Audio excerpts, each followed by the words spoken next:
নমস্কার বন্ধুরা, আমি রাজীব পাল। আমার চ্যানেল দ্য ইনফরমার হলে তোমাদেরকে স্বাগত জানাচ্ছি। আমার লাস্ট 3টে ভিডিওসে তোমাদের কাছ থেকে আমি খুব ভালো রেসপন্স পেয়েছি এবং সেটা নিয়ে আমি খুবই হ্যাপি। তবে সেখানে তোমাদের কিছু ডাউটস রয়েছে, আমি বুঝতে পারছি, এবং সেটা নিয়ে অনেকে কমেন্ট করেছে, আমাকে মেসেজও করেছে। তো আজকের এই ভিডিওতে সব থেকে বেশি উঠে আসা দুটো ডাউট আমি তোমাদের ক্লিয়ার করে দিতে চলেছি, এবং তার জন্য ভিডিওটি তোমরা শেষ পর্যন্ত দেখবে।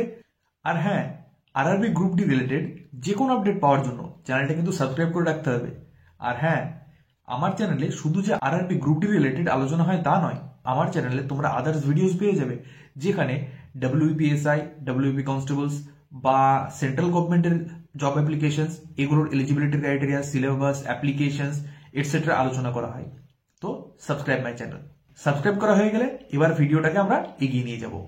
তো আমার কাছে যে দুটো কোয়ারিজ সব থেকে বেশি এসেছে, তার মধ্যে প্রথমটি হচ্ছে মাধ্যমিকের সার্টিফিকেট নাম্বার, আর দ্বিতীয়টি হচ্ছে SC/ST OBC certificate related issue নয় অ্যাকচুয়ালি, এগুলো তোমাদের ডাউট, যেগুলো আমি ক্লিয়ার করে দিতে চলেছি। তো পুরোপুরি ক্লিয়ারেন্সের জন্য ভিডিওটা কিন্তু লাস্ট পর্যন্ত দেখবে। তো চলো প্রথম ডাউটটা ক্লিয়ার করে নিই। তো প্রথম যে ডাউটটা রয়েছে, সেখানে তোমাদের কাছে কোয়েশ্চেন হচ্ছে যে মাধ্যমিকের সার্টিফিকেট নাম্বারটা চেয়েছে ফর্ম ফিল আপের সময়, সেটা তোমরা কোনটা দেবে। তো প্রথমত টোটাল 4টে নাম্বার রয়েছে মাধ্যমিকের সার্টিফিকেটে। আমি 2013-তে পাস আউট, তো আমার 2013 সার্টিফিকেটে টোটাল 4টে নাম্বার রয়েছে, 4 কোণায় 4টে। তো তার মধ্যে রাইট সাইডের উপরে যে নাম্বারটা রয়েছে সেটা হচ্ছে আমাদের রোল নাম্বার, আর লেফট সাইডের উপরে যে নাম্বারটা রয়েছে সেটা হচ্ছে আমাদের ইন্ডেক্স নাম্বার। এই দুটো নাম্বার তোমরা মার্কশিটেও পেয়ে যাবে। তো এই দুটো নাম্বার নিয়ে কোনো ইস্যু নেই, কারণ এগুলো মার্কশিটে আছে, তো সার্টিফিকেট নাম্বার অবশ্যই হবে না। কিন্তু তাও ডাউটটা থেকে যাচ্ছে, কারণ আরো দুটো রয়েছে।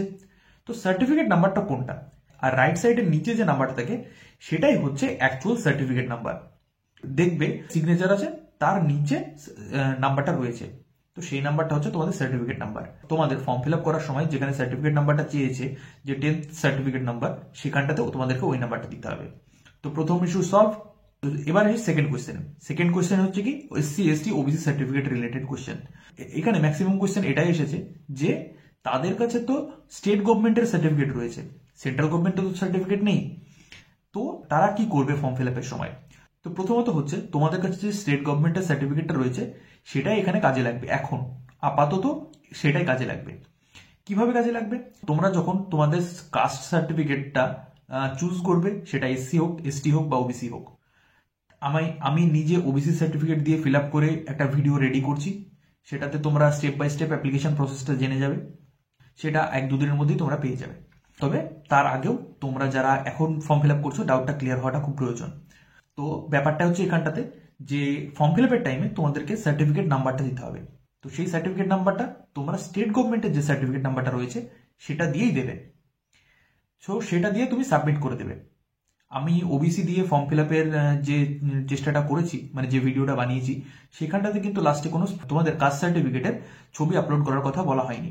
তো আশা করছি SC/ST দের ক্ষেত্রেও সেই জিনিসটা লাগবে না। যদি লাগে তোমরা নিচে কমেন্টে জানিও আমাকে, আমি যে কোনো একজনের SC/ST সার্টিফিকেট চুজ করে আমি বাকি যে ইস্যুটা আসছে সেটা আমি বলে দেবো।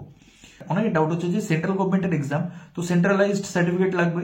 তো সেন্ট্রালাইজড সার্টিফিকেটটা তারা পাবে কি করে? সেন্ট্রাল লিস্টে নাম রয়েছে কিন্তু সার্টিফিকেট নাম্বার, তারা সার্টিফিকেটটা পাবে কি করে? তো ব্যাপারটা হচ্ছে এখানটাতে যে ফুল নোটিফিকেশনটা বেরোই, সেখানে কিছু ফরম্যাট দেওয়া থাকে সার্টিফিকেটের। তোমাদেরকে সেন্ট্রাল সার্টিফিকেটটা বের করার জন্য সেই সার্টিফিকেটটাকে প্রিন্ট করে নিজে ফিল আপ করে নিতে হবে, এবং হায়ার অথরিটি যেরকম SDO বা DM লেভেলের কোনো অফিসারের সিগনেচার লাগবে। অ্যাকচুয়ালি ওটা অ্যাটাস্টেশন হবে, দিয়ে ওটা হয়ে যাবে তোমার সেন্ট্রাল সার্টিফিকেট।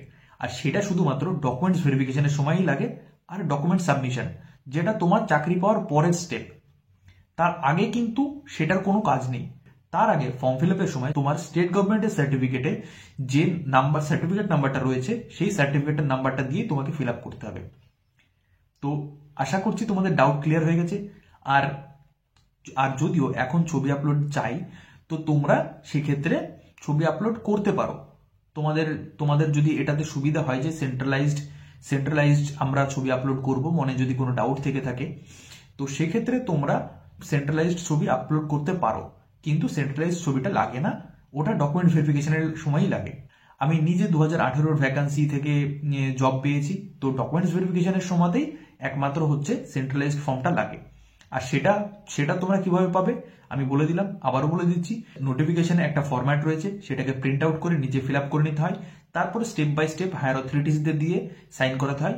ফাইনাল স্টেজে কোনো কোনো ক্ষেত্রে এসডিও সাইন করে, বা কোনো কোনো ক্ষেত্রে এডিএম বা ডিএম কে দিয়ে ওটা সাইন করানো হয়। তো সেটা হয়ে যায় তোমার সেন্ট্রালাইজ কাস্ট সার্টিফিকেট। তবে মেইনলি তোমাকে যেটা দেওয়া হয়েছে স্টেট গভর্নমেন্ট থেকে সেটাই অ্যাকচুয়াল কাজে লাগে। তো সেটা দিয়ে তোমরা ফর্ম ফিল আপ করে নাও। এছাড়া তোমাদের form fill up related others কোনো ইস্যু থেকে থাকলে বা ডাউট থেকে থাকলে তোমরা কমেন্ট সেকশনে জানাতে পারো। আমি পারলে কমেন্ট সেকশনে তোমাদের ডাউটটা ক্লিয়ার করে দেবো, বা সেটার উপর আলাদা একটা ভিডিও বানিয়ে তোমাদের ডাউট ক্লিয়ার করে দেবো, যাতে আরআরবি গ্রুপ ডির ফর্ম ফিল আপে তোমাদের কোনো রকম সমস্যা না হয়। তো চলো ভিডিওটি এখানেই শেষ করছি, দেখা হচ্ছে পরের ভিডিওতে। জয় হিন্দ, বন্দে মাতরম।